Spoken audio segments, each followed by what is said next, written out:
Luddites were first known to the public in England during the Industrial Revolution in the mid-19th century, and they were textile workers.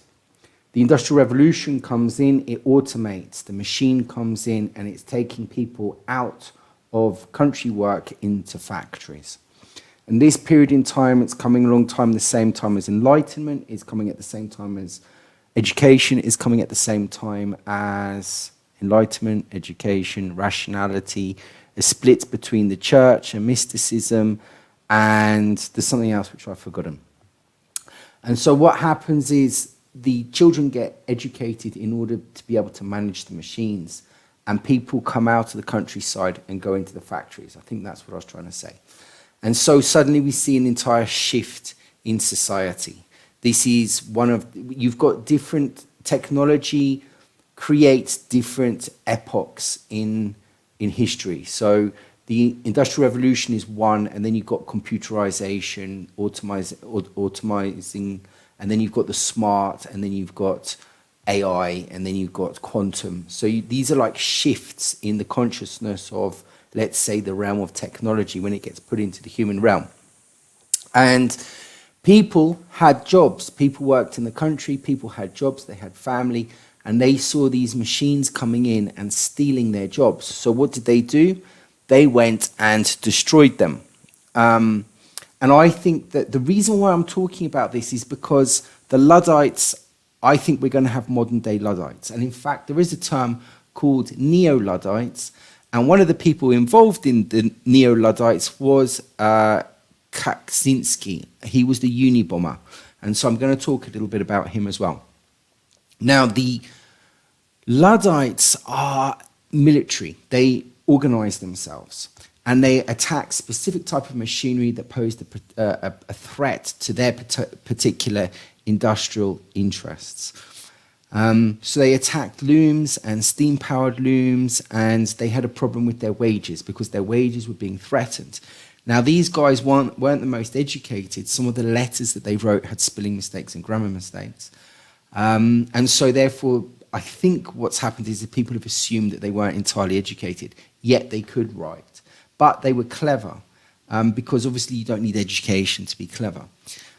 The Luddite groups were highly organized, and they pursued machine breaking as one of several tools for achieving specific political ends.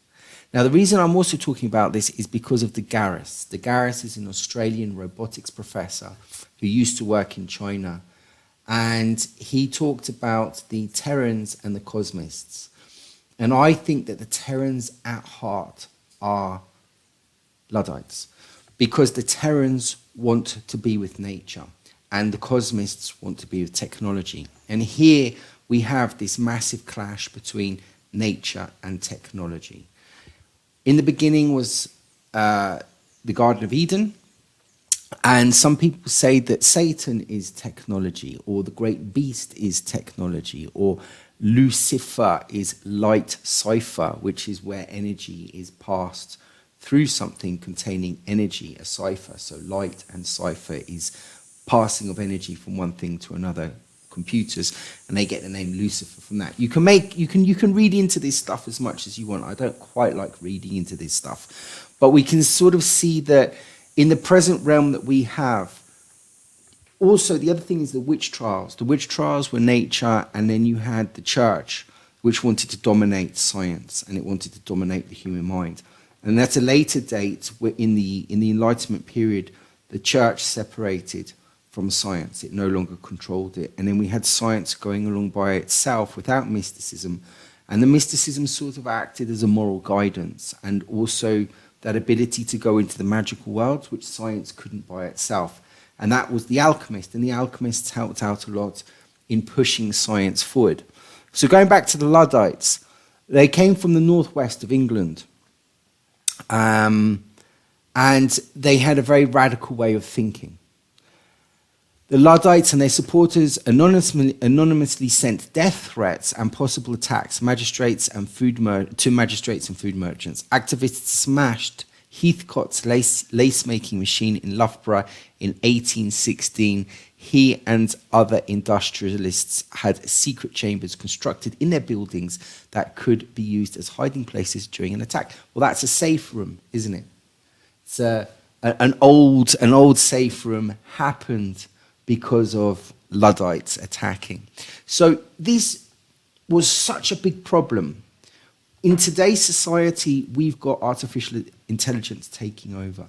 And just now, during the Oppenheimer film, a lot of the cast decided not to go to the premiere, but instead decided to help actors sort of solidify their position in Hollywood or the acting theatre, because AI is creeping in. So as AI creeps in and takes actors' jobs, machines crept into the industrial, into the farming community, creating the Industrial Revolution by taking away those machines that were basically used by manual labourers and automated it. So as automation took away farming jobs, AI is taking away Hollywood jobs.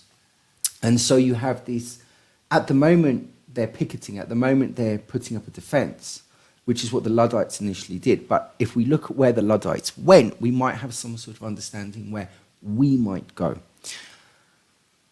The British government ultimately, I'll read it for you here because I'm taking it from Wikipedia. So if I go here, I'm going to go here first.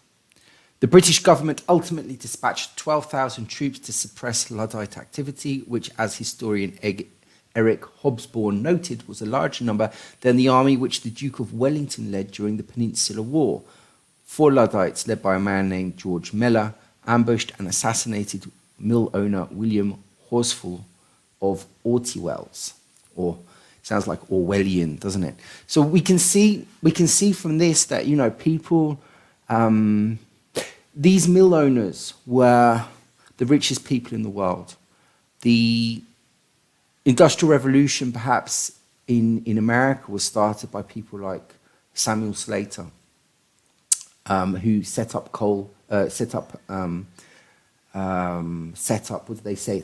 mills, cotton mills. And these people became the richest people in the world. William Slater went around the world on a boat called the Eleanor. As rich people like Bill Gates all have boats today, it's not something that's new, it's something that's been going on for a long period of time. And so in order to stamp out this ideology, because remember it's an ideology which is being expressed through people, they sent massive amounts of people to try and settle it. So now we've got a sort of an idea of what perhaps they might do to us. They've already done it in the past to sort of see and to check how they might be able to do it, and now they're going to do it again. Now they might do it in a different way. They might just drug everyone and put everyone in front of a computer with access to Pornhub and computer games in order to stop people from coming out of their houses and give them universal basic income. We'll have to see what happens. However, Lord Byron denounced what he considered to be the plight of the working class, the government's inane policies and ruthless repression in the House of Lords on 27th of February 1812. He said, I have been, I'll put the accents on, I have been in some of the most oppressive provinces of Turkey, but never under the most despotic of infidel governments did I behold such squalid wretchedness as I have seen since my return in the very heart of a Christian country. There was a lot of Christianity that came out of Turkey, I think. Anyway, so government officials sought to suppress the Luddite movement with a mass trial in York in January 1813. These trials were certainly intended to act as show trials to deter other Luddites from continuing their activities. That sounds a lot like putting people in prison in order to stop them doing what they want. For instance, Julian A. from Australia, who sought refuge in a consulate in London from a Latin American country, and that sort of, you know, warned other people not to come up against people. Or, for instance, Guantanamo Bay, a hotel in another Latin American country, which was filled with people of a religious disposition. And that was a warning of what might happen to you if you rise up against the people in charge of the system. So we can see from this that This is something that's happened before. Now, if we go on to Neo-Luddite, so Neo-Luddites, neo meaning new, this is something else which is coming along. So Neo-Luddite calls for slowing and stopping the development of new technologies. Neo-Luddites prescribes a lifestyle that abandons specific technologies because of its belief that this is the best prospect for the future. Now you can see my face again. So what we're going to, as I said earlier, what we're going to be seeing, I think, is a resurgence of neo-romantic Druidism, shamanism, these ideologies that we lost through Christianity. Because when for instance, Christianity came to Britain, I forget, in about 600, I think it is, round about 400 to 700. And what happened was Christians had a little bit of issues with Vikings because they weren't allowed, because they were heathen and pagan, weren't allowed to trade with Christians, which caused economic hardship, which led to them then going and sailing to places like England and stealing from monasteries and getting slaves and all the chalices and precious metals. And the Vikings, if I'm correct, settled twice, one in about 700 AD. And so what we see is, why am I going on about that? I've just forgotten why I've gone and talked about that. I've forgotten. Why am I talking about this? Why am I talking about the Vikings? Yeah. So you get this Viking resurgence. Okay. So Christianity suppressed the Anglo-Saxon ideologies and the Viking ideologies.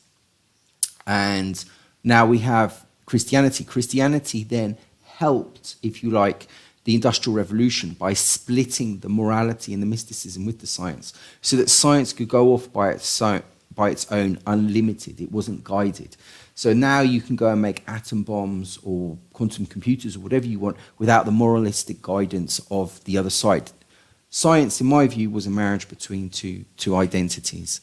And that was divorced because of the Catholic Church disgusting. The Catholic Church was saying, everything revolves around the earth, the sun goes around the earth. And they were, killing people for saying things that were true. So they basically caused this split from their stupidity.